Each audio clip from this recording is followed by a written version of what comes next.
নেত্রী পালাবেন, হেলিকপ্টার নিয়ে বসে আছেন, দরবেশ আসবে, কিন্তু দরবেশের আর আশা হলো না। এমন দরবেশ দাড়ি কেটে ফেলল, মাথার চুল কালো বানালো, পাজামা খুইলা লুঙ্গি পড়লো, পাঞ্জাবি খুইলা গেঞ্জি পড়লো, নৌকায় চড়লো। নৌকায় চড়ে নাই, চড়েছে, কিন্তু নৌকার ভিড়ল না। কোস্টগার্ড ধরে ফেলে বলছে আইনমন্ত্রীকে, স্যার চিনছি, চলেন থানায় চলেন। আইনমন্ত্রীকে, আমি কি একা যাবো নাকি? আমি কি একা আসছি? আমি তো জামাতের সাথে আসছি। কিসের সাথে? হ্যাঁ, কে? কই যে দেখো, কে মুখের কোনো দাড়ি নাই, মাথায় কালো চুল, লুঙ্গি পরা লোকটা কে? কে ভালো করে দেখো, ওটাই দরবেশ। ওরা আলেমদেরকে উলঙ্গ করতে চেয়েছিল, আল্লাহ ওদেরকে উলঙ্গ করে দিয়েছেন। আমি আব্দুল্লাহ আমিন, আমাকে অসংখ্য মাহফিল থেকে, মঞ্চ থেকে ধরে নিয়ে গ্রেফতার করে নিয়ে চলে গেছে। আমাকে কথা বলতে হবে কিছু, কি কথা বলার দরকার আছে না নাই? দেশ ছেড়ে যাই নাই, জেলও খাটছি। 2018 সালে বাড়ি ঘেরাও করে আমারে নিয়ে থানায় চলে গেছে। থানার ওসি মহোদয় আমার দিকে কান্দে। বললাম, আপনি কান্দেন কেন? হুজুর, আমি আপনার খুব ভক্ত, ওয়াজ শুনি, আমার বউ ছেলে মেয়ে সবাই ভক্ত আপনার, কিন্তু কি করব হুজুর, উপরের খুব চাপ। তো উপরে কে? না না, উপরে কে? উপরে কে? সবার উপরে কে? আর ওদের উপরে কে?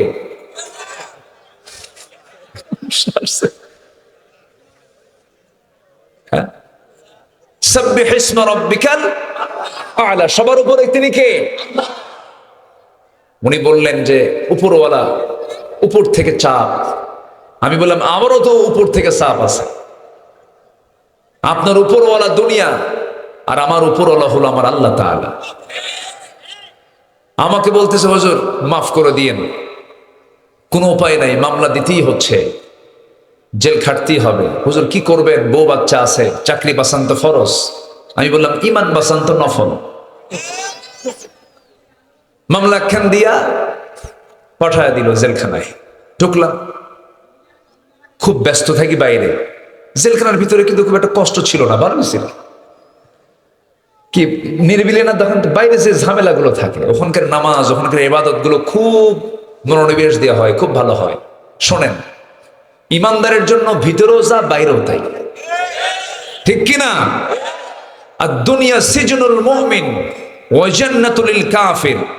দুনিয়াটা হলো মুমিনদের জন্য কারাগার, ওটা একটু ছোট কারাগার, আর দুনিয়াটা বড় কারাগার। সবই কারাগার।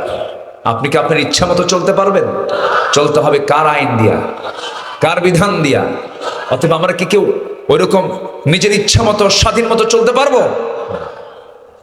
ইমানদারের জন্য এটা চলবে না। তো ভিতরে ঢুকলাম, ঢোকা মাত্রই এক মুরব্বী চাচার বয়স 85 বছর আমাকে দেখে লম্বা একখান সালাম দিয়ে বলে, হুজুর আপনি জেলখানায় ঢুকলেন, খুব খুশি হলাম। বললাম, খুশি হলেন কেন? বলতেছে, হুজুর আপনার ওয়াজ শুনতে যাই, বহু দূর থেকে দেখি, ওয়াজ শুনি, মুসাফা করতে পারি না, মোয়ানাকা করতে পারি না, একটু কথা বলতে পারি না, কত সুন্দর করে আপনি আমার এত কাছে চলে আসছেন, থাকেন জেলখানায় থাকেন। তো ভিতরে থাকলাম। সম্মানিত ভাইয়েরা, এইরকম করে একজন দুজন নয়, অসংখ্য আলেমদের চোখের পানি এরা বের করেছে, জায়নামাজ ভিজিয়েছে, আলেমদের জীবন নিয়ে ছিনিমিনি খেলেছে। আল্লাহ ধরেছেন এমন ভাবে ওরা টেরই পায় নাই, যেমন করে ফেরাউনকে ধরছিলেন। ফেরাউন মৃত্যুর পূর্বেও জানতো না যে আমার এই দরিয়া আমাকে সুবান খেতে হবে। হ্যাঁ, বলবো, আপনারা কি যাবেন কেউ আমাকে থুইয়া? মোনাজাত না করে যাবেন কার? হাত তোলেন দেখি। কেউ যাবেন? সবাই থাকবো, জোরে বলি ইনশাআল্লাহ। এই প্রসঙ্গ থাকুক, এটা থাকুক, আমি আসি তো, একটা লোকও যাবে না ইনশাআল্লাহ। এগুলো আমার পুরাতন মানুষ তো সব, এখানে যারা বসে আছেন সব আমার পুরাতন। এখানে আমি এসেছি কত কত আগে এসেছি, 2017 সালে এসেছে, আজকে 24। যাদের মুখে মোষ দাড়ি ওঠে নাই তাদের এখন দাড়ি উঠে গেছে।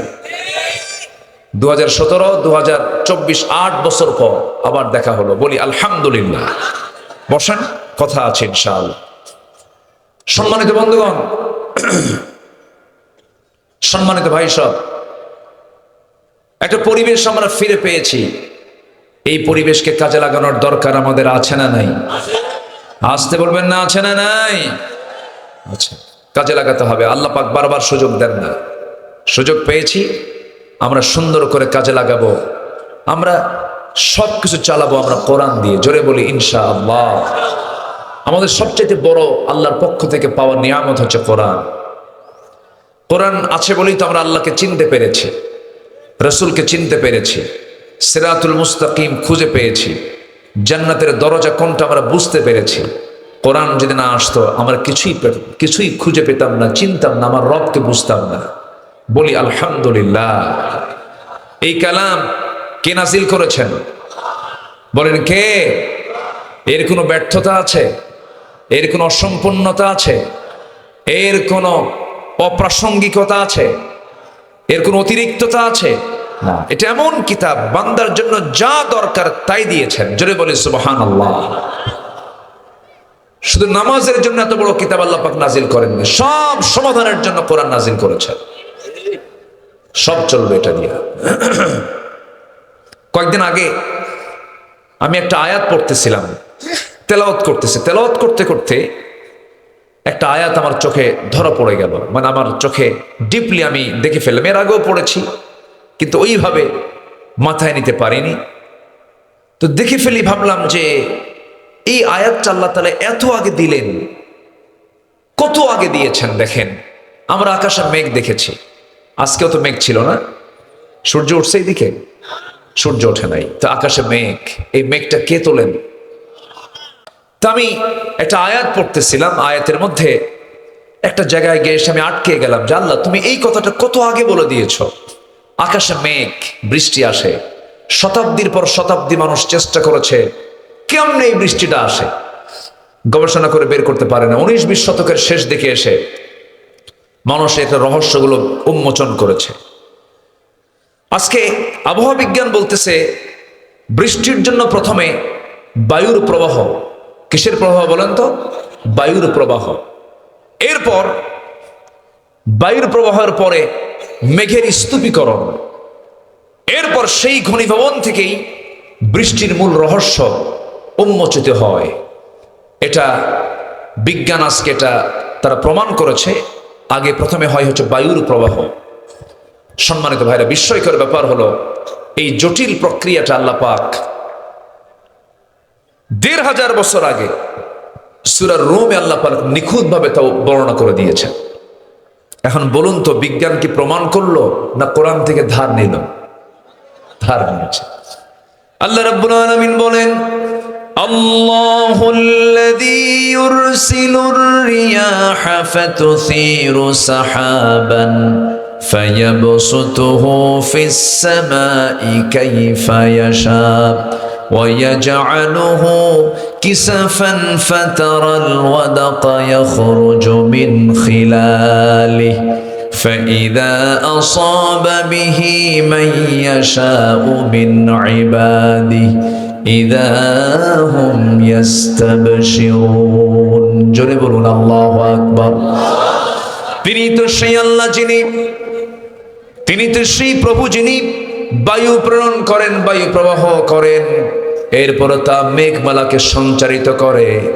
অতঃপর তিনি মেঘমালাকে যেভাবে ইচ্ছা সেইভাবে আকাশে ছড়িয়ে দেন। আমার বন্ধুগণ, এরপর আল্লাহ বলছেন তাকে স্তরে স্তরে তা রেখে দেন। এই যে সুন্দর করে সম্পূর্ণ তথ্যটা দিয়েছেন, এটা দিয়েছেন তিনি আমারকে। এটা হচ্ছে মেটেরোলজিক্যাল সায়েন্স এন্ড কোরআন, আবহাওয়া বিজ্ঞান। এই আবহাওয়া বিজ্ঞানের এই তথ্য আল্লাহ পাক কত আগে দিলেন। আবার এই আকাশ থেকে যে বৃষ্টি আসে, এই বৃষ্টিটা মেঘ আকারে আল্লাহ পাক আকাশে যে জমা করেন, দুনিয়ার পানিকে আল্লাহ পাক বাষ্পীয় আকারে তোলেন। কি আকারে তোলেন? পানি চক্রের মধ্য দিয়ে এই পানি নোয়াখালী থেকে লক্ষ্মীপুর থেকে, আবার ওইদিকে পঞ্চগড় থেকে, ঠাকুরগাঁ থেকে, নর্দমা, পচা পানি, সব জায়গা থেকে আল্লাহ পাক বাষ্পীয় আকারে উপরের দিকে উঠায় দেন। সমস্ত পানির উৎস হলো সমুদ্র।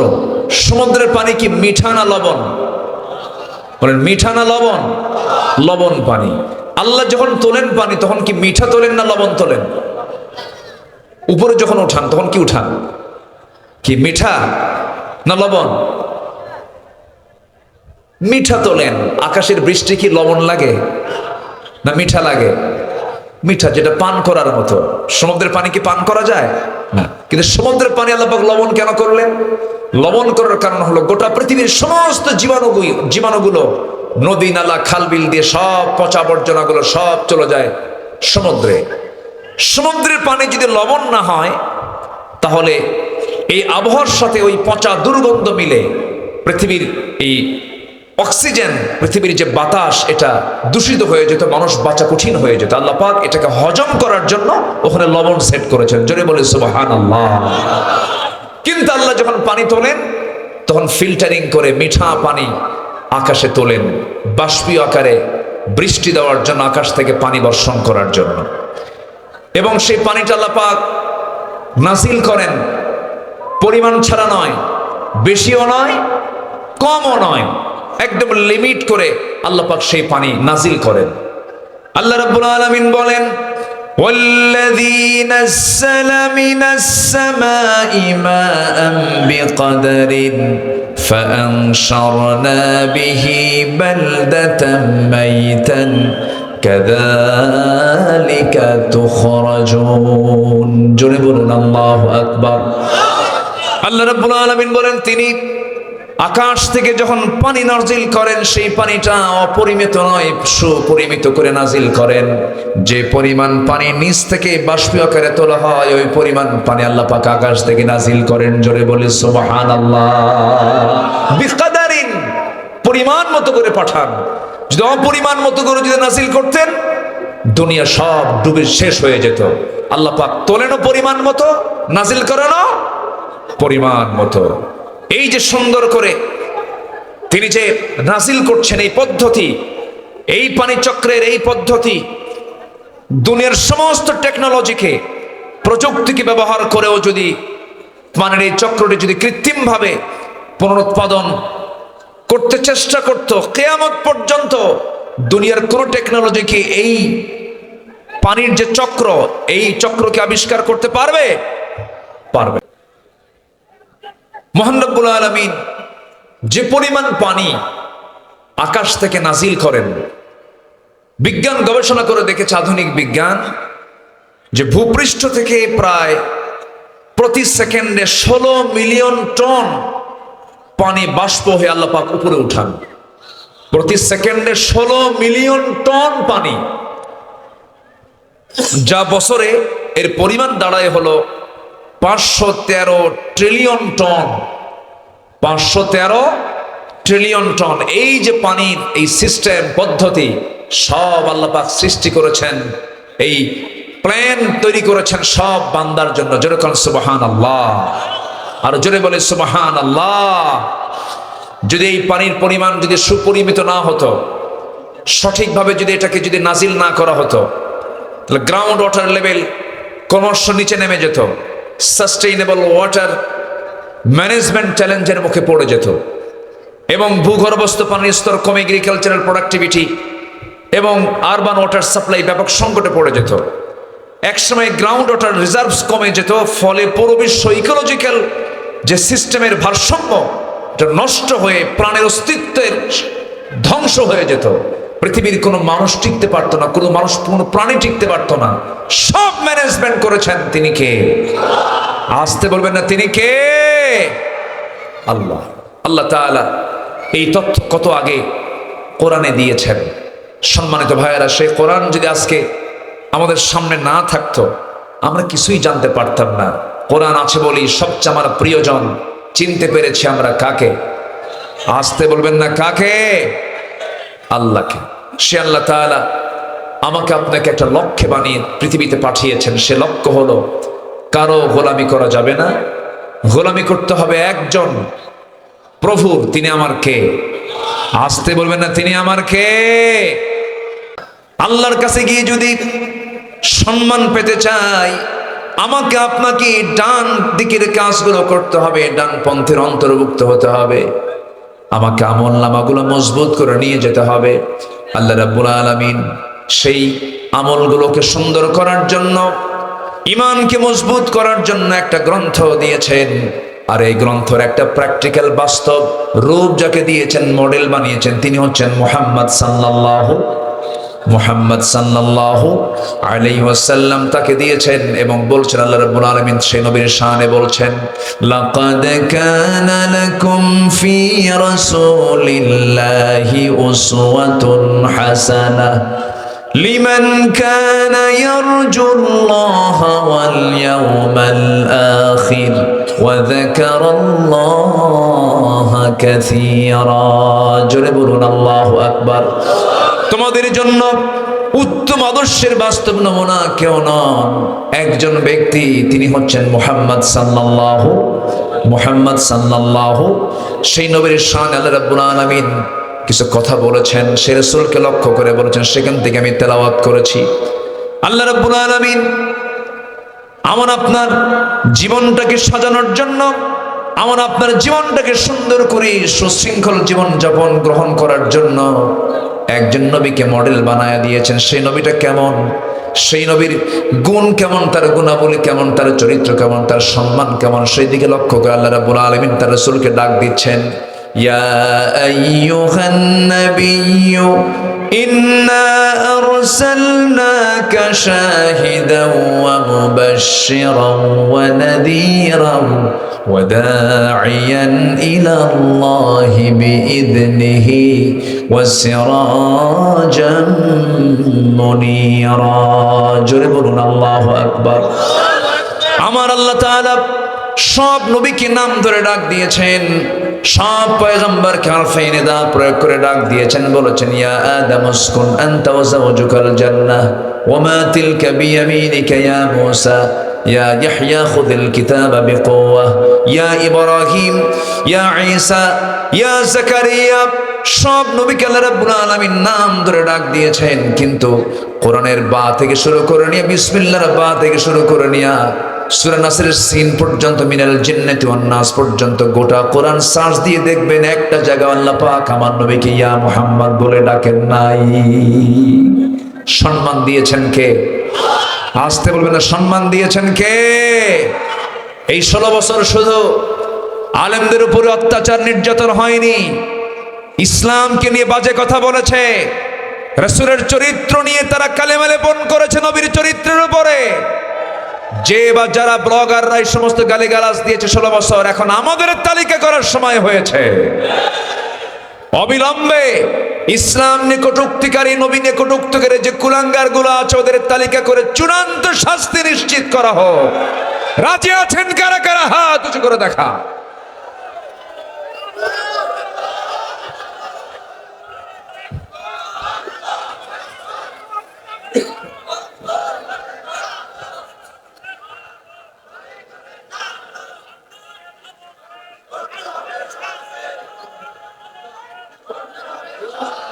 আল্লাহ কবুল করুন, জোরে বলি আমিন, আরো জোরে আমিন। নিঝুম মজুমদার নাম শুনছেন তো? হারপিক মজুমদার, হ্যাঁ, এই বদমাইশ বহু বাজে কথা বলেছে। আমার দেশে এরকম বদমাইশ আরো আছে, সব ঘাপটি মেরে আছে, সব চুপ মেরে আছে। যুবকরা, তোমরা একটা পরিবর্তন এনেছো, তোমাদের হাতে আগামীর বাংলাদেশ। তোমরা যদি উচ্ছৃঙ্খল হও, তোমরা যদি চরিত্রহীন হও, তোমরা যদি মাদকাসক্ত হয়ে পড়ো, তোমরা যদি অবৈধ নারী আসক্তিতে যদি জড়িয়ে পড়ো, তোমরা যদি উচ্ছৃঙ্খল জীবনযাপন গ্রহণ করো, আবার হারিয়ে যাবে সবকিছু। অতএব তোমাদের এক আদর্শ উজ্জীবিত হতে হবে, তিনি হচ্ছেন মুহাম্মদ সাল্লাল্লাহু। যে নেতার নামাজ নাই, যে নেতার চরিত্র নাই, যে নেতার নেতৃত্বে কোনো আদর্শ নাই, যে নেতৃত্বে ইসলাম নেই, যে নেতৃত্বে কোরআন নাই, যে নেতৃত্বে ইসলাম চায় না, ওই নেতৃত্বের মুখে আমরা জুতা মারি, থুতু মারি। রাজি আছেন কারা কারা? হাত উঁচু করে দেখান।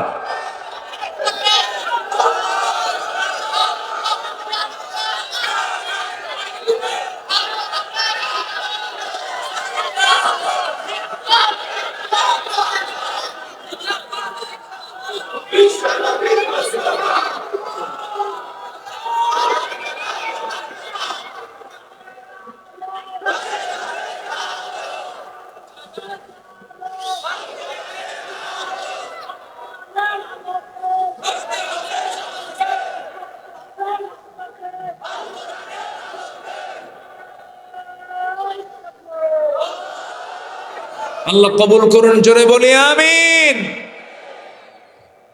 সম্মানিত ভাইয়েরা, সম্মানিত বন্ধুগণ,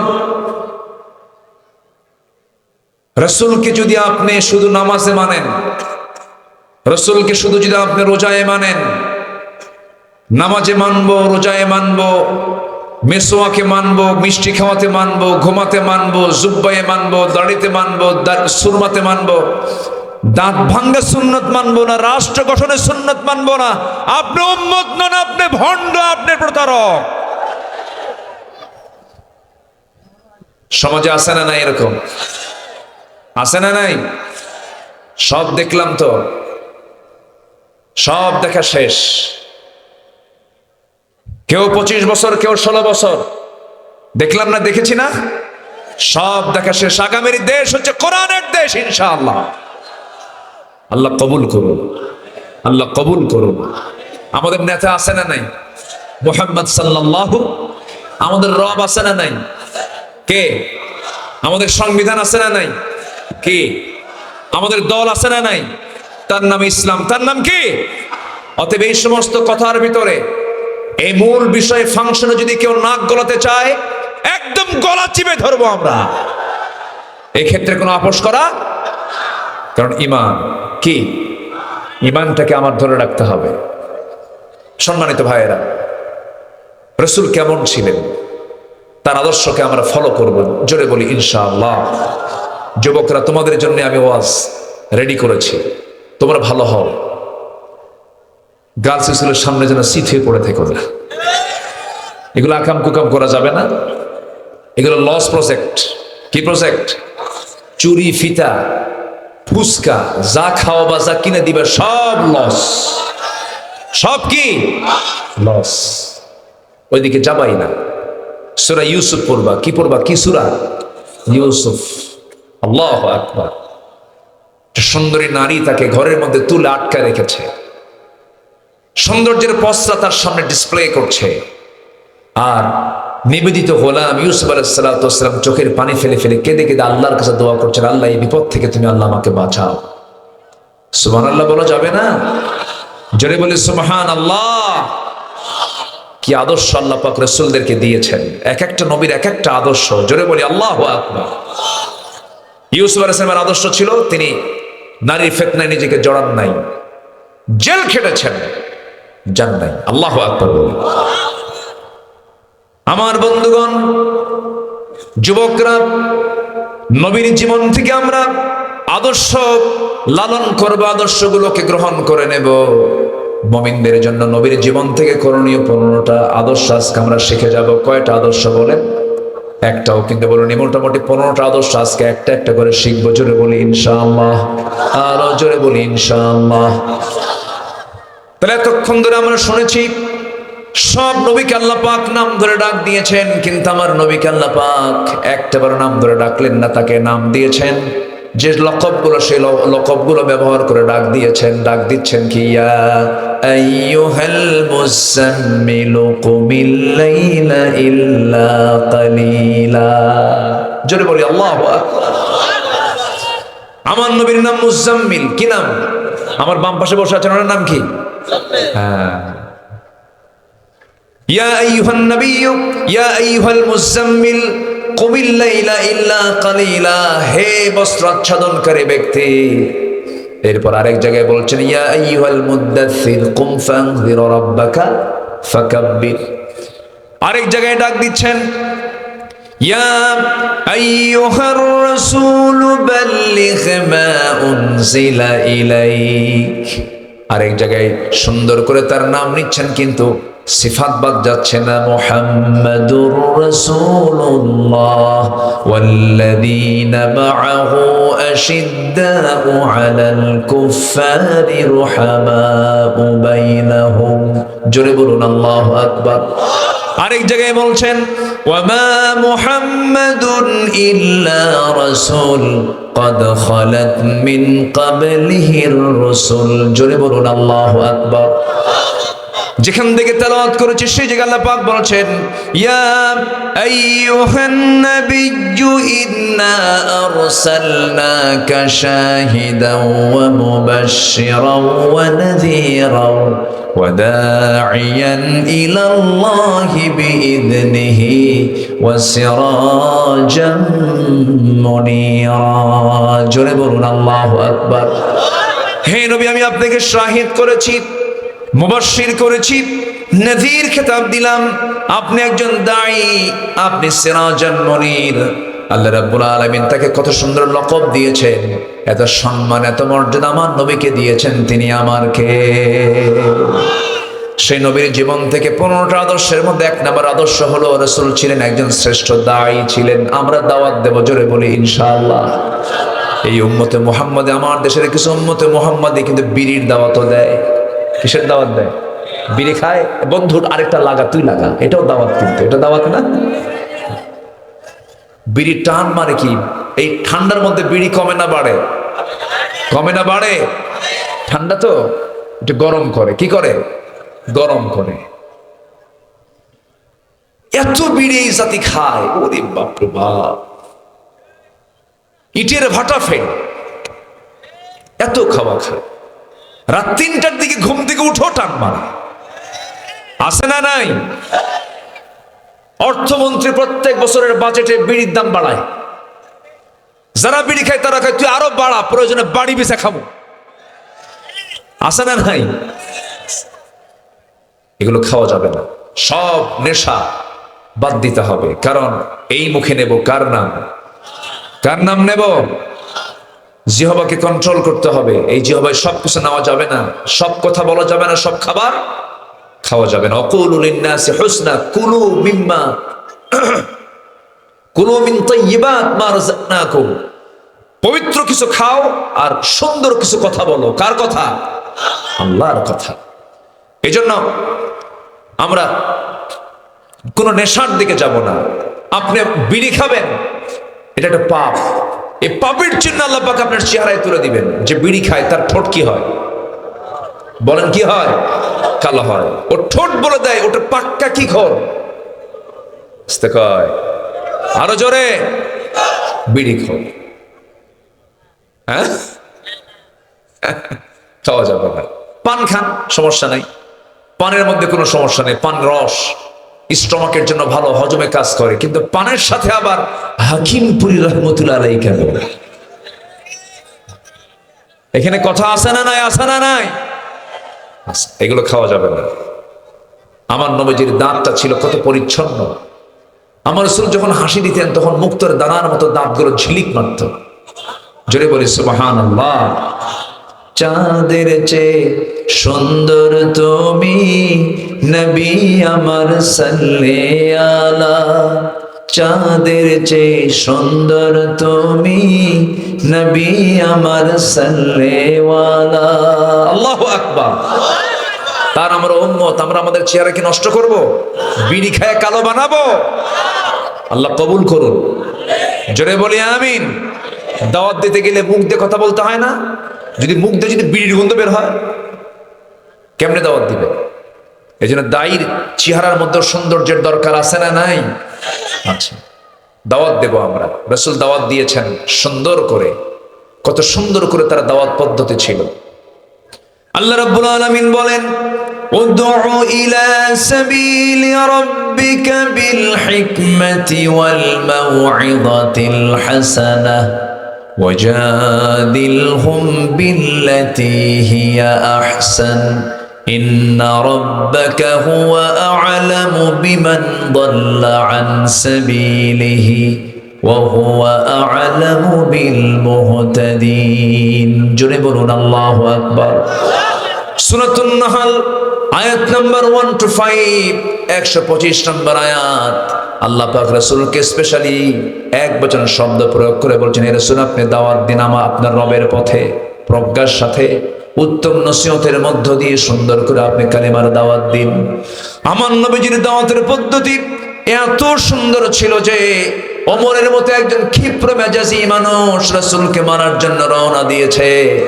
সেই ওমরে ফারুক তরবারিটা নবীর পায়ের নিচে রেখে দিয়ে ঘোষণা দিচ্ছে, আশহাদু আল্লা ইলাহা ইল্লাল্লাহু ওয়াহদাহু লা শারীকা লাহু ওয়া আশহাদু আন্না মুহাম্মাদান আবদুহু ওয়া রাসূলুহু। আমার বন্ধুগণ, আমার নবীর জন্ম যে সমাজে, সেই সমাজের মানুষ খুব জঘন্য ছিল, খুব খারাপ মানুষ ছিল, এত জঘন্য ছিল। সেই জঘন্য একটি সমাজ থেকে আমার রাসূল দাওয়াত দিয়ে দিয়ে কেমন ধরনের মানুষ বের করে আনলেন। আমার বন্ধুগণ, আমার নবী যে সমাজে জন্ম নিয়েছেন সেই সমাজের মানুষ এত নোংরা ছিল যে নিজের মাকে পর্যন্ত বিয়ে করত। নাউযুবিল্লাহ। নিজের মা, বাবার সৎ মাকে তালাক দিয়েছে, বাবার সৎ মাকে তালাক দিয়েছে, পরের দিন ছেলে গিয়ে সৎ মাকে বিয়ে করে আনতেছে। এত নোংরা ছিল, এত জঘন্য ছিল ওই সমাজের মানুষ। কাবাকে সামনে রেখে, কাবা শরীফ, কাবা ঘর, আল্লাহর ঘর কাবা, তাকে সামনে রেখে উলঙ্গ হয়ে তারা তওয়াফ করত, সবে উলঙ্গ হয়ে যেত। এত নোংরা সেই যুগের মানুষগুলো ছিল। আর সেই নোংরা সমাজ থেকে আমার নবীজি কি দাওয়াত দিলেন, কি পদ্ধতি অবলম্বন করলেন যে বের করে আনলেন আবু বকরকে, ওমরকে, ওসমানকে, আলীর মতো এই সমস্ত লোকগুলোকে সেই জাহেলি সমাজ থেকে বের করে আনলেন। সুবহানাল্লাহ বলা যাবে না? যদি বলে সুবহানাল্লাহ। এক সাহাবী নবীর সামনে কান্দে। রাসূল বলেন, সাহাবী তুমি কান্দো কেন? শুধু অঝরে ঝাড়ায় কাঁদতেছে কয়েকদিন ধরে। রাসূল বলছেন, তুমি কি দিন গ্রহণ করে ভুল করছো নাকি ঠকছো? কান্দো কেন? হুজুর আমি তো কাঁদতেছি ইসলাম গ্রহণের জন্য নয়, আমি কাঁদতেছি এমন একটা বিষয় আমার বারবার উকি মারছে আমার মনের ভিতরে, আমি এটাকে বাদ দিতে পারছি না। আমার সব গুনাহ মাফ হলে পারো, আমার মনে হয় এই গুনাহটা মাফ হবে না। রাসূল বললেন, তুমি কি গুনাহ করছো বলো তো? আমার নবীর সামনে সাহাবীটা সুন্দর করে বসে গেলেন। রাসূল তাকে সাহস জুগিয়ে বলেন, বলো তোমার কি হয়েছে বলো। সাহাবী কান্দে আর বলে, হুজুর আমার কোনোদিন মনে হয়নি আমি জাহেলি সমাজের মানুষ ছিলাম, এটা ডোন্ট কেয়ার, কিছু মনেই করিনি, কিন্তু দিন গ্রহণ করার পর একটা রাত আমার ঘুম হয় না একটা কারণে। কেন? নিজের হাতে আমার মেয়ে সন্তানকে আমি খুন করেছি। রাসূল বললেন, খুন কেমনে করলা বলো? হুজুর সন্তান আমার স্ত্রী গর্ভে। বললাম যাও মার বাড়িতে যাও, সন্তান যদি ছেলে হয় নিয়ে আসবা, মেয়ে হলে পরে জীবন্ত পুঁতে হত্যা করে আমার কাছে চলে আসবা, মেয়ে সন্তানের চেহারা আমি দেখতে চাই না। পাঠায়া দিলাম। বউ আমার সঙ্গে মিথ্যা কথা বলে সন্তানটা হয়েছে মেয়ে, কিন্তু মৃতর তথ্য দিয়ে সন্তানকে অন্য বাড়িতে রেখে ধীরে ধীরে বড় করেছে। 6 বছর বয়স। কোনোদিন আমার চোখের সামনে ধরা পড়েনি, একদিন আমার চোখের সামনে ধরা পড়ে গেছে। আমার মতোই চোখ, আমার মতোই কপাল, আমার মতোই হাত পা। ইয়া রাসূলুল্লাহ, সঙ্গে সঙ্গে সন্তানটার হাত চেপে ধরলাম। হাত চেপে ধরে টেনে স্ত্রীর সামনে হাজির করে বললাম, স্ত্রী সত্যি করে বলো সন্তানটা কার? বডি ল্যাঙ্গুয়েজ, টাং ল্যাঙ্গুয়েজ প্রমাণ করে দিল। বউটা কান্দে আর বলে, স্বামী আমার, আমাদের সন্তানের তথ্য কতক্ষণ গোপন করবো? সন্তান তো আমাদের উরস থেকে এসেছে। ভিতরে ভিতরে আমি চরম খেপে গেলাম, রেগে গেলাম, কিচ্ছু বললাম না, মুখে প্রকাশ করলাম না, হাসির অভিনয় করলাম। সন্তানটাকে কোলের মধ্যে নিলাম, চুমো দিলাম, স্নেহ দিলাম, আদর করে বললাম, মা রে, তোর সঙ্গে আমার আগে দেখা হয় নাই, কেমন দুঃখ রয়ে গেল। মেয়েটা আমার বুকের মধ্যে ধরে আমার দাড়িটা টান মারে, আমার কপালের চুমো খায়, আমাকে আদর করে। আমি আমার মেয়েকে একদম মনের মধ্যে তুলে নিলাম, কিন্তু আমার মনটা এত বড় পাষাণ, মেয়েটা বোঝে নাই। অভিনয় করে কাছে টেনে নিয়ে এবার মেয়েকে বলছি, মা কালকে সকালবেলা আমি তোমাকে কিন্তু তোমার নানির বাড়িতে একসঙ্গে নিয়ে যাব, যাবে নাকি? মেয়েটা হুজুর এত সুন্দর মুস্কান হাসি দিয়ে আমাকে জড়িয়ে ধরে বলছে, বাবা তুমি আগে আমাকে পরিচয় দাও নাই কেন? তুমি এমন করেছিলে কেন? মেয়েটাকে সম্পূর্ণ বিশ্বাসের জায়গায় পৌঁছে নিয়ে গেলাম। পরের দিন বউটাকে বললাম, বউ সাজিয়ে দাও, গুছিয়ে দাও, ওকে নানির বাড়ি নিয়ে যাব। রওনা করলাম। নানির বাড়ির দিকে রওনা না দিয়ে আমি জঙ্গলের দিকে রওনা দিলাম। মেয়েটার মুখ ছোট হয়ে গেল। মেয়েটা বলছে, বাবা নানির বাড়ি যাবা, তুমি এই দিকে যাও কেন? কিচ্ছু বললাম না। জঙ্গল পার হয়ে গেলাম। জঙ্গল পার হওয়ার পর আমি যখন সামনের দিকে ফাঁকা জায়গায় যখন কোদালটা হাতের মধ্যে নিলাম, মেয়েটার মুখ ছোট হয়ে গেল। কোদাল দিয়ে গর্ত খনন শুরু করে দিলাম।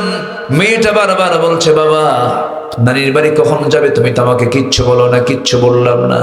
গর্ত খনন করি হুজুর।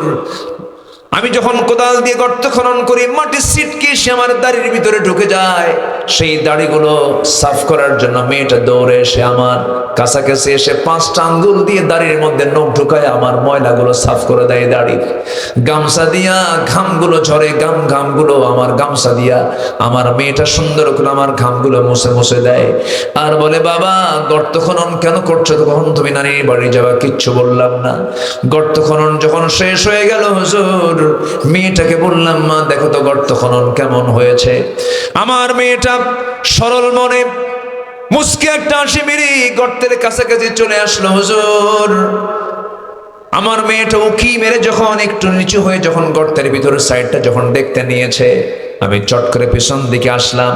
চক্ষু বন্ধ করে পিছন দিকে এমন জোরে ধাক্কা মারলাম, এক ধাক্কায় মেয়েটা গর্তের মধ্যে পড়ে গেল। উপর হয়ে পড়ে থাকলো কিছুক্ষণ। চিত হয়ে দুইটা হাত এক জায়গায় করে বলছে, আব্বা বুঝতে পেরেছি মার কতটাই সত্য হয়ে গেছে। তুমি আজকে আমাকে এখানে মারার জন্য নিয়ে এসেছো বাবা। আজকে তুমি আমাকে মেরেই ফেলবে, কিন্তু শেষবারের মতো আমি তোমার মেয়ে হয়ে একটা আবদার তোমার কাছে করব বাবা। আমি তোমার কাছে আজকে একটা বারের মতো প্রাণ ভিক্ষা চাই, আমার একটা বার বাঁচায় দাও। আমি তোমার কাছে ওয়াদা করলাম এই অবহেলিত চেহারা আমি তোমার সামনে মৃত্যু আর কোনোদিন দেখাবো না। বারবার আমি আমার মেয়ের দিকে তাকালাম, কিন্তু আমার এই পাষাণ হৃদয়ে মায়া দয়া হলো না। বারবার বলতেছে, কিন্তু দিলটা নরম হলো না। শিরকিয়াতের কারণে, জাহালাতের কারণে হাতের মধ্যে পাথর নিলাম। পাথর নিয়ে চোখ বন্ধ করে সন্তানটার কলিজা বরাবর যখন পাথর দিয়ে যখন ফিকা মারলাম, বুক বরাবর গিয়ে ছিটকে পড়লো। ছিটকে রক্তগুলো বের হওয়া শুরু করলো। ফিঙ্কি দিয়ে রক্ত বের হওয়া শুরু করলো। ভিতর থেকে একটা আওয়াজ বের হলো, আব্বা। এইটা আমার কানে এসে ধাক্কা লেগেছিল। সেই দিন কিন্তু তেমন কোনো প্রতিক্রিয়া হয় নাই, কিন্তু যেদিন আমি ইসলাম কবুল করেছি সেই দিন থেকে নিয়ে আজ পর্যন্ত প্রত্যেক রাতে যখন ঘুমাতে যাই তখন পিছন থেকে আমার সন্তান ওই আব্বা ডাকটা আমার কানে আসে, বারবার ধাক্কা খায়। আমার সহ্য হচ্ছে না হুজুর। আমার মনে হয় সবগুলো গুনাহ মাফ হবে, আমার এই গুনাহটা মাফ হবে না হুজুর। পাথর চাপা দিয়া, মাটি চাপা দিয়া জন্মের মতো আমি শেষ করে দিয়েছি। রাসূল সাহাবীকে বুকের সঙ্গে জড়িয়ে ধরে বলছে, দাহিয়া কলবি রে, চিন্তা করিস না, আমার আল্লাহ রহমান রহিম। ইসলাম গ্রহণের কারণে এই গুনাহ তোর জীবন থেকে আল্লাহ রাব্বুল আলামিন মাফ করে দিয়েছে। জোরে বলে সুবহানাল্লাহ। সেই খুনে ধরা অসভ্য বর্বর একটা এত নিচু জাতিকে বিশ্বের সেরা জাতিতে রূপান্তরিত করেছেন কোন জাদু মন্ত্র টোনা যন্ত্র দিয়ে নয়, দুনিয়ার কোন তন্ত্র মন্ত্র দিয়ে নয়, একমাত্র আমার নবীজি সমাজটাকে চেঞ্জ করেছেন। কি দিয়া? বলেন কি দিয়া? সেই রাসূল সেই সমাজে দাওয়াত দিয়ে ওই লোকগুলোকে 100 কাঠিতে আবদ্ধ করেছেন। সেই দাওয়াত আমরা দেব। এখন দাওয়াতের সুযোগ এসেছে। যুবকরা, তোমার গ্রামে কোন বাড়ি থেকে মহিলা বোরকা ছাড়া বের হয়, সেই বাড়ির মুরব্বীকে গিয়ে বলবে, আপনার মেয়ে বোরকা ছাড়া বের হলে আমাদের অসুবিধা হয়। কি আমরা যুবক, আমরা ইয়াং, আমাদের যৌবন টকবক করে, আমরা যৌবনে পদার্পণ হয়েছে। আপনার মেয়েকে এই গ্রাম থেকে যদি আপনি বাইরে যেতে বলেন, বোরকা ছাড়া বের হওয়ার কোনো সুযোগ নাই, একদম পুরো আলটিমেটাম দিয়ে দিবা। ঠিক কিনা বলেন? এখন ওপেন দাওয়াত দিতে হবে। আপনার গ্রামের মাতব্বর নামাজ পড়ে না, আপনি বলবেন আপনি মাতব্বর থাকেন, সমস্যা নাই, কিন্তু নামাজ পড়তে হবে। নামাজ যদি না পড়ে সোজা বলে ফেলতে হবে, যুবক নামাজ আপনার ভিতরে নাই, আপনার মাতাব্বরি আমরা মানি না। কি কথা ক্লিয়ার? কথা ক্লিয়ার? শেষ করে দেব, আলোচনা চালাবো। দু একজন করে ওঠার চান্স নিচ্ছেন, কিন্তু শেষ করে দেব নাকি? বসুন, কেউ তো যায় নাই আলহামদুলিল্লাহ। মাঝখানে কি যেন হলো, খুব ওয়াজ হলো, আমার সাথে আরো কিছু লোক ওয়াজ করছে। হ্যাঁ, খুব কিছু কি যেন হলো। যাই হোক, আল্লাহ তুমি তাদেরকে বোঝার তৌফিক দিয়ে দাও। জোরে বলে আমিন। যদি কেউ পরিকল্পিতভাবে কোনো ষড়যন্ত্র করেই থাকে, না বুঝে করে থাকে, আল্লাহ তুমি তাকে মাফ করে দাও। আর যদি মুনাফিকি চাললে যদি কিছু করে থাকে, কোরআনের গজব ওর উপরে নাযিল হবে। কি ঠিক কিনা? কোরআনের সঙ্গে যারা বেয়াদবি করে, ওর চেয়ে বড় বেদব আছে? আমার দিকে তাকান। নাম্বার 1 বলেছি, দাওয়াত দেব আমরা নবীর মতো। জোরে বলি ইনশাআল্লাহ। জোরে বলি ইনশাআল্লাহ। দাওয়াত দিতে গেলে রাগ দরকার না ধৈর্য দরকার? বলেন কি দরকার? ধৈর্য দরকার। রাসূল মার খান নাই? কেমন মার খেয়েছেন? আরে কত মার খেয়েছেন কে না জানেন, প্রচুর মার খেয়েছেন। কিন্তু নবীজির ধৈর্য ছিল কম না বেশি? রাসূল হাসি মুখে বরণ করে নিয়ে বলেছেন, ওরা বোঝে নাই, আমি ওদেরকে মাফ করে দিলাম। জোরে বলে সুবহানাল্লাহ। অনেক লম্বা লম্বা কথা আছে। আমাকে কমিটি অনেক আগেই বলেছিলেন যে হুজুর একটু মাঠের কালেকশনটা নিলে একটু ভালো হয়। এখানে একটা কবরস্থান করা হয়েছে, 6% মাটি, সেখানে সবার জন্য উন্মুক্ত কবর, যেন সেখানে কবর দেওয়া যায়, এরকম একটা ব্যবস্থা তারা করেছেন। এই মাহফিল কমিটির কি নাম? যুব উন্নয়ন ক্লাব। তারা এই সিদ্ধান্ত নিয়েছেন, কিনেছেন তারা। শুধু 50,000 টাকা বাদ আছে, তাহলে তারা এটা ফিল আপ করে এই জমিওয়ালাকে আজকে তারা চেক দিয়ে দিবেন। এই চেক তারা হাতে নিয়ে আছেন। তো 50,000 টাকার একটা ঘাটতি মাহফিল কমিটি ফিল করছে ওই কবরস্থানকে কেন্দ্র করে। এবং আমার সাথে আমরা একসঙ্গে রাতের ডিনারটা সেরেছি, রাতের খাবারটা আমরা খেয়েছি। আমাদের জহির ভাই আছেন, জহির ভাই, তিনি আমাদের ডান পাশে বসে আছেন। তিনি গত বছরও তিনি কিছু দান করেছেন। আমার মনে হয় জহির ভাই এই যে গ্যাপটা আছে উনি পূরণটা করে দিবেন। কি মনে করেন আপনারা? পারবেন না ইনশাআল্লাহ? উনি রাজি হয়ে গেছেন। জোরে বলি আলহামদুলিল্লাহ। জোরে বলি আলহামদুলিল্লাহ। আল্লাহ কবুল করুন। জোরে বলি আমিন। তো এখন একটু চাদর দেব আমি। চাদরে আমরা যে যা পারি কম বেশি আমরা একটু দেওয়ার চেষ্টা করব। শীতের রাত তো, আমি আগে বলিনি কেন যে উঠেই তো বলা যায় না। আমি এই পয়েন্টগুলো শেষ করতে চাচ্ছিলাম, কিন্তু বারবার আমার কাছে চিরকুট আসতেছে। সমস্যা নাই, একটু চাদর যাবে, ব্যাগ যাবে। যদি আপনার কাছে যদি যায়, আমরা কি দেব না? একটু আল্লাহর পথে আমরা দেব না ইনশাআল্লাহ? কই চাদর কোথায়, ব্যাগ কোথায়? একটু দ্রুত গতিতে যে যা পারি। একটা লোক উঠবেন না, যদি না দেন সমস্যা নাই, কিন্তু আপনি উঠবেন না। আমরা আলোচনার একটা ফিনিশিং দিয়ে আমরা শেষ করবো। জিকির করে সুবহানাল্লাহ।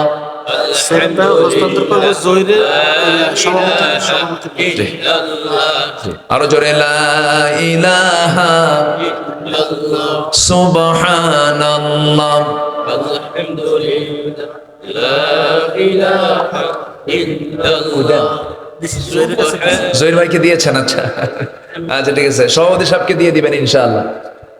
জি আলহামদুলিল্লাহ, সবার সামনে উনি দিয়ে দিবেন ইনশাআল্লাহ। চেকটা যেন সভাপতি সাহেব পেয়ে জানেন। আল্লাহ কবুল করে নিয়েছেন, বলি আলহামদুলিল্লাহ। কি সুন্দর, মাশাআল্লাহ মাশাআল্লাহ মাশাআল্লাহ। জি দেখেন, ফয়সালা হয়ে গেছে।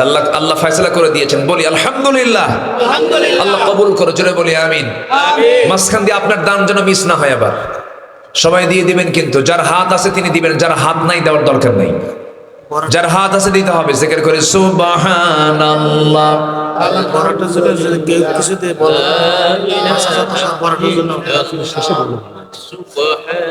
আরো জোরে লা ইলাহা ইল্লাল্লাহ সুবহানাল্লাহ ওয়ালহামদুলিল্লাহ লা ইলাহা। কারটা আপনার মাঝে মাঝে দেখি এখানে এসে আমার ঘুতায়। ফাইন, মাশাআল্লাহ, সমস্যা নেই। মাঝে মাঝে এসে ঘুতাচ্ছে আমারে, বুঝলেন? আমি ওয়াজ করি, কেমন ওয়াজ করতেছি, ঘুতায়। মাশাআল্লাহ, খুব সাহসী ছেলে, আলহামদুলিল্লাহ। বাচ্চাদেরকে কখনো ধমক দিবেন না। মসজিদে গেলে ওদেরকে প্রথম কাতারে দিয়ে দিবেন। যা কর কর, নামাজের সামনেই কর। আল্লাহু আকবার বলেন। বাচ্চাদের জন্য মসজিদ জায়েজ না না জায়েজ? দরকার আছে না নাই? ওরা হাসবে, কাঁদবে, নাচবে, খেলবে, ঘুতাবে, যা করে করুক, ওদের বাধা দেওয়ার কোন অধিকার কারো নাই। জি আলহামদুলিল্লাহ, দেখেন না আমার ঘন্টাখানেক হলে ঘুতাচ্ছে, শুধু এই আশেপাশে দিকে নড়াচড়া করে আসে, আমি কিচ্ছু বলতেছি না, ভালো, এরাই তো বরকত, এরা বরকত না? আমরা আপনারা তো খালি ক্যাসাল করি, দেখেন কিছু নাকি ক্যাসাল টাসাল হলো কত কি, এদের তো ওগুলো কিছুই বোঝে না ওরা। আল্লাহ ওদের মাধ্যমে আমাদেরকে মাফ করে দেন, জোরে বলি আল্লাহুম্মা আমিন। ব্যাগগুলো গেল কোথায়? যে তাড়াতাড়ি যে যা পারি আমরা সবাই দেবো। মা বোন আসছে নাকি মাহফিলে? মা বোনদের ভিতর থেকে যে যা পারি আমরা সবাই দিল থেকে দেবো, জোরে বলি ইনশাআল্লাহ। আল্লাহ তুমি সবাইকে দিল থেকে দেওয়ার তৌফিক দাও, জোরে বলি আমিন। জি, যিনি দেন নাই তার জন্য দোয়া, যিনি দিয়েছেন তার জন্য দোয়া, সবার জন্যই দোয়া। আল্লাহ তুমি সবাইকে দান একটা সুযোগ, দান একটা চান্স, যে যা পারি আমরা দেবো, জোরে বলি ইনশাআল্লাহ। জি সম্মানিত ভাইয়েরা, নবীর জীবন থেকে মুমিনের জন্য অনুকরণীয় 15টা আদর্শে 1 নম্বর বললাম দাওয়াত, নাম্বার 2 হচ্ছে দাওয়াত দিতে গেলে আমার নবীর কিছু গুণ ছিল, 1 নম্বর। 2 নম্বর হলো সাহসিকতা। সাহসিকতার প্রয়োজন আছে না নাই বলেন তো? ইমানদার ভীরু হয় না সাহসী হয়? ভীরু হয় না সাহসী হয়? সাহসী। ফাসদা বিমা তুমার ওয়া আরিদ আনিল মুশরিকিন। হে রাসূল, আপনি প্রকাশ্যে শোনায় দেন, কাউকে পরোয়া করার দরকার নাই। আল্লাহু আকবার বলেন। আল্লাহু আকবার। আমার নবীজি চুল পরিমাণ কখনো ভয় পান নাই, কোনদিন না, একটা বারের জন্য ঘাবড়ে যান নাই তিনি। যত বড় মুসিবত এসেছে, ধৈর্যের পিরামিড, সাহসের পিরামিড হয়ে সামনে দাঁড়ায় গেছেন। বিজয় দিয়েছেন কে? বিজয় দিয়েছেন কে? জাবালে সূরের মধ্যে তিনি শুয়ে আছেন। সাইয়েদনা আবু বকর নিজের চিন্তা না করে রাসূলের চিন্তা করে কাঁদতে কাঁদতে অস্থির হয়ে যাচ্ছেন। রাসূল বলছেন, আবু বকর কান্দো কেন? হুজুর সব তো দেখে ফেললো, আপনারা মেরে ফেলবে। রাসূল মুস্কি হাসি মেরে বলছেন, আবু বকর এত চিন্তা করো কেন? আমরা তো সংখ্যায় কম নই, আমরা দুজন আছি, কিন্তু আল্লাহ আমাদের সাথে আছেন। আল্লাহু আকবার বলে। আমার সঙ্গে আল্লাহ থাকলে আর কিছু লাগে? আমাদের সাহসকে, আমাদের শক্তিকে, আমাদের একমাত্র ভরসাকে, আমাদের একমাত্র নির্ভরতাকে আল্লাহ। নাম্বার 3 হলো ধৈর্য ধরা। নাম্বার 3 কি ধরা? ধৈর্য। ধৈর্যের দরকার আছে না নাই? ধৈর্য আগে না বিয়ে আগে? বিয়ে আগে। বিয়ে আগে। কি আগে? ধৈর্য আগে না বিয়ে আগে? প্যাঁচ লাগাই দিছে। কয়েকদিন আগে এক মহিলা ফোন দিয়েছে আমাকে, ফোন দিয়ে বলে, হুজুর আমার স্বামী সকালেও তালাক দেয়, বিকেলেও তালাক দেয়, আমি কি আসি না নাই? বুঝলেন? সকালেও তালাক দেয়, বিকেলেও তালাক দেয়। এরকম কিছু বেকুব মার্কার স্বামী আছে না নাই বলেন তো? এই জন্য ধৈর্যের দরকার আছে না? আছে। স্বামী স্ত্রীর মধ্যে গন্ডগোল হয়েছে, ধৈর্য ধরবে বেশি কে? স্ত্রী না স্বামী? ও, আপনি কিচ্ছু করবেন না, খুব ভালো। নেতাকে স্ত্রী না স্বামী? এখন তো জোরই বললেন স্বামী। নেতা হবেন কিন্তু ধৈর্য ধরবেন না, তাহলে কেমন কথা হলো? ধৈর্যের পরিচয় বেশি দেবে হলো স্বামী। আল্লাহ তাআলা নারীদেরকে জ্ঞানের কিছু ঘাটতি দিয়েছেন, দ্বীনের কিছু ঘাটতি দিয়েছেন, ইলমের ঘাটতিও দিয়েছেন, দ্বীনের ঘাটতিও দিয়েছেন। এই জন্য ধৈর্যের পরিচয় বেশি দিতে হবে পুরুষকে। আল্লাহ তাআলা নারীকে এক ধরনের ধৈর্য দিয়েছেন, পুরুষকে আরেক ধরনের ধৈর্য দিয়েছেন। আল্লাহ পাক নারীকে দিয়েছেন সন্তান লালন পালনের ধৈর্য। সন্তানের বয়স 6 মাস, আপনি তার বাবা, কিন্তু আপনার বউ বলল, তোমাকে এখন দিয়ে গেলাম, তুমি 12 ঘন্টা এই বাচ্চা দেখবা। 12 ঘন্টার মধ্যে কয়টা আষাঢ় খাবে কত? বলেন, আপনি বলেন।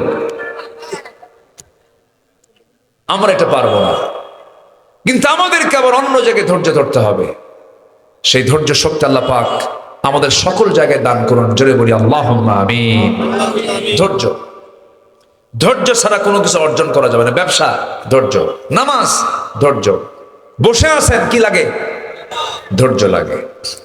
আমার বন্ধুগণ, নাম্বার 4 হলো পরিবারের প্রতি দায়িত্বশীলতা।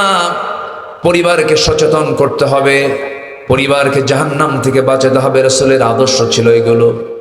আমার নবীজি পরিবারের প্রতি খুব যত্নশীল ছিলেন। আমার নবীজি বাচ্চাদেরকে খুব যত্ন নিতেন। নাতিদের যত্ন নিতেন, বউ বাচ্চাদের যত্ন নিতেন, জাহান্নাম থেকে বাঁচানোর জন্য চেষ্টা করতেন। আমার নবীজি নিজের মেয়ে ফাতিমাকে বিয়ে দিয়েছেন ধনীর সাথে না গরিবের সাথে? গরিবের সাথে বিয়ে দিয়েছেন। বিয়ে দিয়ে আমার নবীজি হেরে যান নাই। 3 দিনও পার হতো না রাসূল মেয়েকে দেখতে যেতেন, তাকে বুঝায় আসতেন, কাছে টানতেন, পরিবারের হকগুলো আদায় করতেন। একদিন ফাতিমা রাদিয়াল্লাহু তাআলা আনহা নবীর সামনে এসে বলছেন, আব্বাজান, আমি আপনার কাছে আজকে একটা জিনিস নেওয়ার জন্য আসছি। আব্বাজান, আমাদের ঘরটা কাঁচা ঘর, ঘরের মধ্যে একটু কাজ করলে কাপড় চোপড় ময়লা হয়ে যায়। আপনার কলিজার টুকরা নাতি 2টা আছে, এই নাতি 2টার সামাল দিতে গিয়ে আমার কষ্ট হয়ে যায়। আপনি দেখুন তো আমার জন্য একটা খাদেম দেখা যায় নাকি, কাজের মানুষ দেখা যায় নাকি? সঙ্গে সঙ্গে রাসূল আস্তে করে মেয়েকে ডেকে বলছে, মা এদিকে আসো। তোমার পিতা মুহাম্মদ সাল্লাল্লাহু আলাইহি সাল্লাম নিজের কাপড় নিজে ধুয়ে ফেলে, নিজের ঘর নিজে ঝাড় দেয়। তোমার বাবা অন্য কারো সহযোগিতা নিয়ে করতে চায় না। তোমার আব্বা এমন কাজটাই পছন্দ করেন। আমি চাই আমার মেয়ে ফাতিমার তার কাজের জন্য কোনো মানুষের প্রয়োজন দরকার নাই। মা, তুমি চলে যাও, আমি তোমাকে একটা আমল শিখিয়ে দিলাম। সুবহানাল্লাহ, আলহামদুলিল্লাহ, আল্লাহু আকবার 33 বার তুমি সকাল সন্ধ্যা পড়বে। আমার আল্লাহ রাব্বুল আলামিন তোমার সমস্ত কাজের জিম্মাদার হয়ে যাবেন। জোরে বলি সুবহানাল্লাহ। আমার নবীজি বাচ্চাদেরকে সময় দিয়েছেন, নাতিদেরকে সময় দিয়েছেন, পরিবারকে সময় দিয়েছেন। রাসূল স্ত্রীদেরকে এত মহব্বত করতেন, স্ত্রীদের মাঝে কম্পিটিশন হয়ে যেত। সবাই বলতো আমাকে রাসূল বেশি ভালোবাসেন, আমাকে রাসূল বেশি ভালোবাসেন, অথচ রাসূল সবাইকে সমান চোখে দেখেছেন। জোরে বলি সুবহানাল্লাহ। আমার বন্ধুগণ, নাম্বার 5 হলো আমানতদারিতার দিকে ঠিক থাকতে হবে। আমানতদারিতা ঠিক না থাকলে তার ঈমান ঠিক থাকবে না, ন্যায় বিচার থাকতে হবে। নাম্বার 7 হলো সকল হক আদায় করতে হবে। এতিমের হক, নিকটাত্মীয়ের হক, প্রতিবেশীর হক, এই সমস্ত আচরণগুলো ঠিক রাখতে হবে, হকগুলো আদায় করতে হবে। ওয়া'বুদুল্লাহ ওয়া লা তুশরিকু বিহি শাইআন ওয়া বিল ওয়ালিদাইনি ইহসানান ওয়া বিযিল কুরবা ওয়াল ইয়াতামা ওয়াল মাসাকিন ওয়াল জারি যিল কুরবা। জোরে বলুন আল্লাহু আকবার। সব হকগুলো আদায় করতে হবে। এমন সন্তান বাংলার জমিনে আছে, educated, masters pass, BCS cadre, বাপ মাকে দেখে না। আসতে কয় আছে না? নাই আছে। বাপ মার দেখার সুযোগ নাই, সময় নাই, তার এত ব্যস্ত, বাপ মাকে দেখতে পারে না, বাপ মার সেবা করতে পারে না। আজকে চিন্তা করে দেখুন, শিক্ষার হার কিন্তু বেড়েছে, কিন্তু মানবিকতা, বাবা মার প্রতি সদয় হওয়া, প্রতিবেশীর প্রতি সদয় হওয়া, হক আদায় করা, এগুলোর কাজ কি বেড়েছে না কমেছে? কমেছে। বাপ মার সেবা কি বেড়েছে না কমেছে? কমেছে। শিক্ষার হার কিন্তু বেড়েছে। শিক্ষিত লোকের মধ্যে আজকে তালাকের প্রবণতা বেশি। মূর্খ সমাজে কিন্তু তালাক নাই। তালাক আজকে কি? শিক্ষিত সমাজে আজকে তালাকের পরিমাণ বেশি, অশান্তি। এরপর এই দেশকে এত পিছনে নিয়ে আসলো, কোনো কৃষক নয়, কোনো শ্রমিক নয়, কোনো প্রবাসী নয়। প্রবাসী রেমিটেন্স দেশে এসেছে, দেশ আগায় দিয়েছে তারা। শ্রমিক শ্রম দিয়েছে, দেশ আগায় দিয়েছে তারা। অশিক্ষিত কৃষক কৃষি কাজ করে দেশকে আগায় দিয়েছে, কৃষক, শ্রমিক, প্রবাসী আগায় দিয়েছে। কিন্তু এই দেশের টাকা এই 16 বছরে প্রায় 11 লক্ষ কোটি টাকা দেশ থেকে পাচার করেছে কারা? কলমের খোঁচা দিয়া শিক্ষিত নামের কলঙ্ক কিছু বদমাইশ গুলো, ঠিক কিনা? এখান থেকে আরেকটা বিষয় ক্লিয়ার হয়ে গেল, সকল শিক্ষাই মূল শিক্ষা নয়। শিক্ষার ভিতরে কিছু শিক্ষা আছে যে শিক্ষার মধ্য দিয়ে তার ফলাফল 0, আর কিছু শিক্ষা আছে যার ফলাফল জাতি গঠনে বড় অবদান রাখতে পারে। তার নাম হলো কিসের শিক্ষা? বলেন কিসের শিক্ষা? প্রত্যেকটা ডিপার্টমেন্টে কোরআন শেখা বাধ্যতামূলক করা দরকার আছে না নাই? বলেন আছে। সামনের দেশ আমরা সাজাতে যাচ্ছি, যেহেতু যুবকরা, তোমাদের দায়িত্ব হলো এই বিষয়টা তোমরা মাথায় নিয়ে নাও। নৈতিক চরিত্র গঠন করতে গেলে নৈতিকতার শিক্ষা ছাড়া নৈতিক চরিত্র কখনো ভালো হতে পারে। মাকে ভাত দেয় না।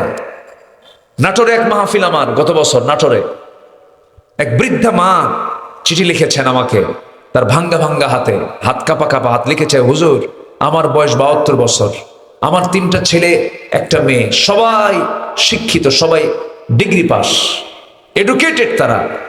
আমার মেয়েকে বিয়ে দিয়েছি, 3টা ছেলে বিয়ে করেছে, আমার ঘরের চতুর্পার্শ্বেই তাদের ঘর, আমি 72 বছর বয়সে একা রান্না করি, আমার ছেলে বউরা রান্না করে, সেই রান্নার গন্ধ আমার নাকে এসে ধাক্কা খায়।